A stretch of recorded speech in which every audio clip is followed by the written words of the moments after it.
India गठबंधन में seat बंटवारे पर बात बन चुकी है। अधिकांश राज्यों में सीटों को लेकर फॉर्मूला तैयार हो गया है, बस ऐलान बाकी रह गया है। तो दूसरी ओर एनडीए में सीटों के बंटवारे में चर्चा से पहले ही पेंच फंसता दिखाई दे रहा है।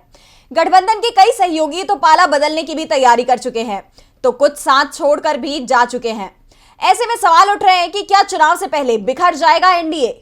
लोकसभा चुनाव से पहले इंडिया गठबंधन मजबूत हो रहा है, तो दूसरी ओर एनडीए कमजोर होता दिखाई दे रहा है। हाल ही में कई पार्टियां एनडीए छोड़ चुकी हैं। हरियाणा, तमिलनाडु, पंजाब, बिहार, मणिपुर, मेघालय सहित तमाम राज्यों में बीजेपी के गठबंधन सहयोगी या तो उसका साथ छोड़ चुके हैं या फिर छोड़ने की तैयारी कर रहे हैं। तो अब यूपी में भी बीजेपी की परेशानी बढ़ती दिखाई दे रही है। यूपी में इस बार बीजेपी ने सभी 80 सीट जीतने का टारगेट रखा है, लेकिन पार्टी यहां ही सबसे ज्यादा मुश्किल में दिखाई दे रही है। बीजेपी के सहयोगी सुहेल देव भारतीय समाज पार्टी के प्रमुख ओम प्रकाश राजभर ने सीट बंटवारे पर बीजेपी की चिंता को बढ़ा दिया है। राजभर ने कहा कि उनकी पार्टी यूपी में 3 और बिहार में 2 लोकसभा सीटों पर चुनाव लड़ेगी। राजभर के दावों से एनडीए गठबंधन में हलचल मच गई है। सिर्फ यूपी ही नहीं, राजभर ने बिहार में भी अपने उम्मीदवार उतारने की तैयारी कर ली है।